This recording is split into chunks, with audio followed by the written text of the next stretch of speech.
Hello, everyone, and welcome to a quick bootleg edition of Trek Canon. So, today I'm going to be doing a spoiler filled, remember I said spoiler filled review about Season 3, Episode 3, Star Trek Picard, entitled 17 Seconds.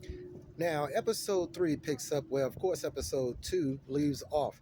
But there's some things I wanted to just cover. Well, let me get back into what's going on. Anyway, they're still inside this nebula. First of all, have you guys ever noticed how there's always a nebula nearby when it comes to Star Trek and Star Trek space battles? Look, everything takes place in nebulas inside Star Trek. The Klingons hide in nebulas, the Dominion hides in nebulas, Cardassians hide in nebulas. Kirk has hid in nebula several times. I think Voyager even, well, not Voyager, V'ger made his own nebula. Look, nebulas are just everywhere. And you would think since space is so big, they have a few other anomalies that we can explore that'll mess with sensors. But anyway, that's what's going on. The sensors are being messed with. And the, what is this? Woodpecker, ferret, whatever the name of the ship is that's being controlled by the bad lady. But anyway, that's picking them off, left and right, left and right. They trying to get away from this vessel, man, and it's not working. Eventually, the Captain Shaw ends up getting messed up, man. He got to go to sick bay, so he turns the ship over to Commander Riker. And I'm gonna have to say, I think he was really wanting to do that in the first place because he was in way over his head. He seemed way too excited to turn the ship over to Captain Riker. I meant to say, but anyway. Now, in the midst of all this, we find out that, of course, we got to deal with the situation of Captain Picard and Beverly's son. And I like the explanation that they give for how they got together and how they ended up making their son and how they end up retconning the explanation of this adult son into the situation. And I really, really love the conversation between Beverly and Picard in sickbay. Weirdest thing ever. Have you ever noticed that when you try to record something in a spot where you historically there's ever nobody around, all of a sudden there's always a lot of people around? I just can't figure it out. Maybe it's co-happenstance. But anyway, um, I love the conversation between Picard and Beverly in that situation because there's many fathers who have been placed in that situation. Man, it just seemed like everything be going on around here at the moment. But anyway, there's a lot of fathers that be in that particular circumstance, and the mom takes it upon herself not to divulge the information to the guy.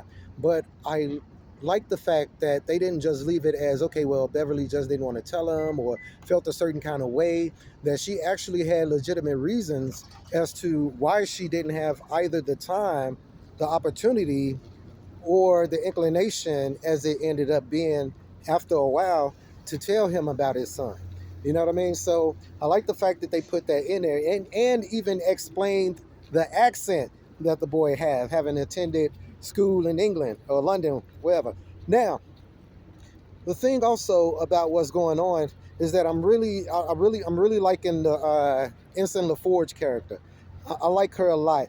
She seems to be, really family oriented, really friend oriented, real dedicated to, I guess, the morality and bonds and honor of a situation, not so much as Starfleet. We also get to figure out how she ends up becoming a pilot instead of following in the steps of her dad. Apparently, she's not practically good at both.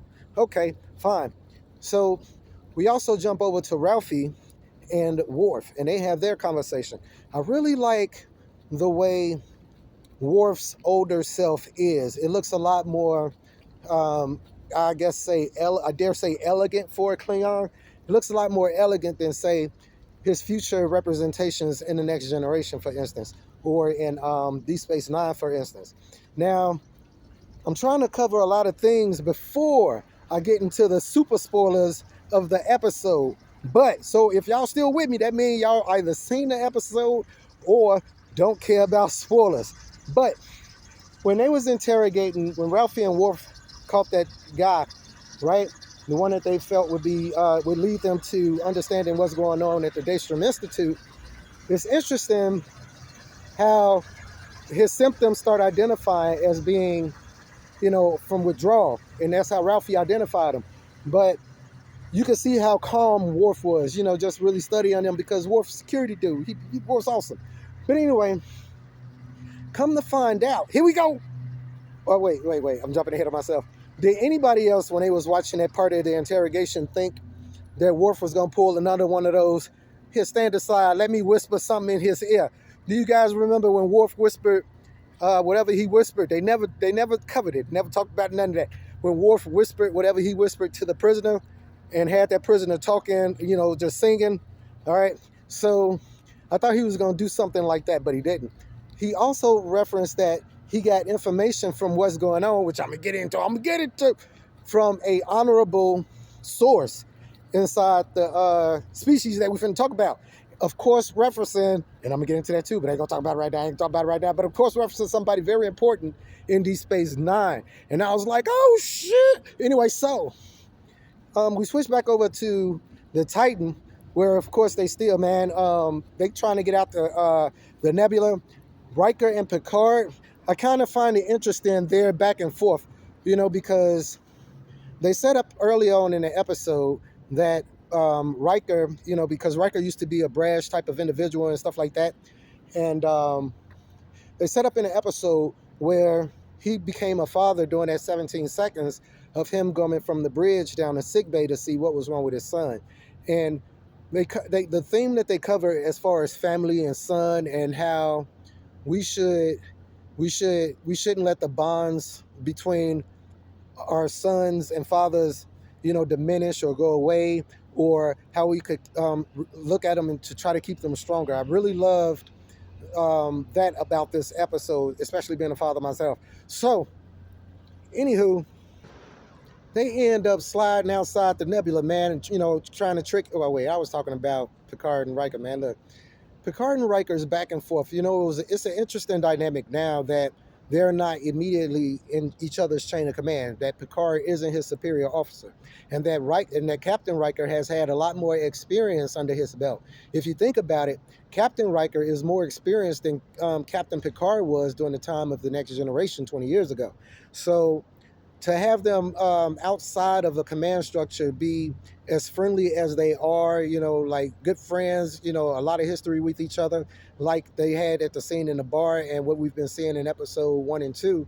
It's interesting to see their different styles and tactics, because it kind of goes back to Best of Both Worlds when Guinan was like, hey man, you got to be different than Picard. If you ever want to beat him, you got to basically be different.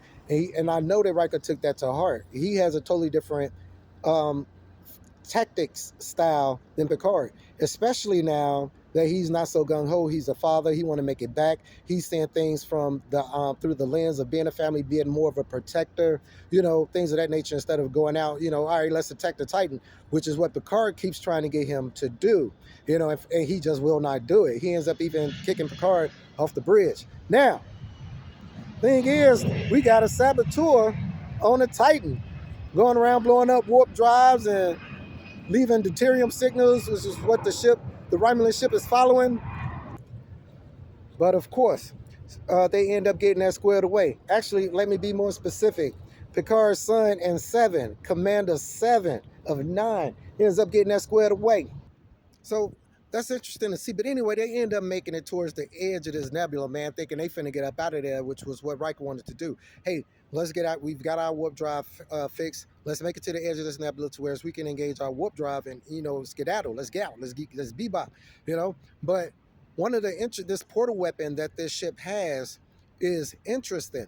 It ends up firing a portal in front of the Titan, and making them keep coming back in front of their own vessel. You know what I mean? When I say their own vessel, the Romulan ship. So it keeps, every time they try to get away, it'll shoot at this portal, the Titan will fly through it and end up back in front of the ship. Now, this is what I'm thinking. I know for a fact we could just jump to warp. We ain't got to glide to warp. We don't need a head start to warp. We ain't got to go 80 miles an hour and then go to warp and leave flaming nacelle marks through space. No, man, we engage warp engines and we out. I don't know how they kept getting caught up by this portal weapon. That being said, when they go through the portal, aren't they still forming a warp bubble going at their velocity? Once they exited the portal, shouldn't they had just been going to warp, but in a totally different direction? Like, Wish they could have corrected for it. Like it was a lot of things, questions I had about that. But that torpedo redirect, making it hit the back of the Titan, that was pretty good right there. That was pretty good. I like that. I like that. Anyway, Picard's son ends up running across the saboteur who's red-handed trying to blow up. Well, he didn't try. He did it. Blow up the warp core. Well, blow up the warp engines.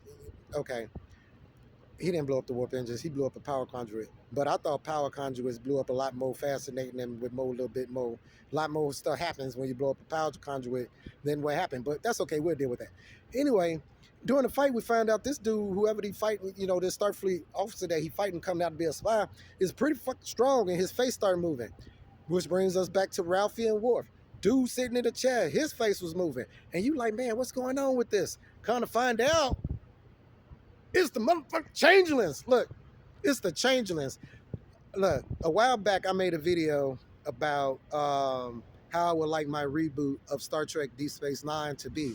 And I talked about where I know for a fact, I know for a fact based on what I know of canon, that all of the changelings in the Great Link would never have submitted to Odo's and the female shapeshifters submission to the Federation, man, by signing that treaty. You mean to tell me out of these 10,000 years that we ain't never been defeated, y'all just gonna sign this treaty? No, man, of course it's gonna cause a break in a Great Link. And I talked about that, and I think they probably say in the brother video or a brother just knows Star Trek that well. But anyway, we got a faction of changelings, man, that's out trying to do their biz, and they trying to destroy Starfleet. And yes, that's the thing, but there's a few things I don't understand. In Deep Space Nine, we know for a fact that Starfleet, the Federation worlds, and especially Earth, they have developed means of detecting changelings even when they're changeling. All right, unless they done got a lot better at shapeshifting. That being said, do they have a portal device, or was that ship the ferret or the woodpecker or whatever it is, the sparrow, whatever it was it close to Earth to where it could fire that portal weapon? Does the portal weapon have a non-distance requirement? Like, how did that happen? Is there other ships with these portal weapons? Like, anyway, so it's a lot going on, man. What Worf said basically, Ralphie, you my partner. We finna stop all of this. We finna stop all of this. And who do you think told Worf, who warned him about this faction? I'm gonna have to say it's Odo, because one, that's the only honorable person in the Great Link that Worf knows. That's Odo. That's it. So Odo, man, that's what I'm talking about. So we get Odo, man. We get Worf. We get great special effects. We get a nice battle in a nebula. We get awesome special effects. We get a reasonable in-canon explanation as to how Captain Picard could have had a son, why Beverly wouldn't have told him, and all of that, which is great because Picard having a son was one of the things that was so sad about his character, having lost his brother and his nephew. You know what I mean? Like his whole lineage would have just been gone. So it's nice to see that even though he can't give birth again because he's in a positronic body, ain't nobody gonna really talk about that no more. But that he actually has a biological son with Beverly. Like, that is so awesome. And to think that Riker could see that they was always flirting with each other. I know everybody used to see them flirting with each other, man. Beverly and Picard, they wasn't trying. Every time Picard go up inside the ready room, here come Beverly a few seconds later or out a few seconds later. We know what was going on in there. Anyway, thank you guys for watching the channel. Please subscribe to the channel if you haven't. Like the video, and if you did, and as always, peace, recycle, and say the whales. They kicking ass on season 3 so far. 3 episodes in, man. Let's see what they do.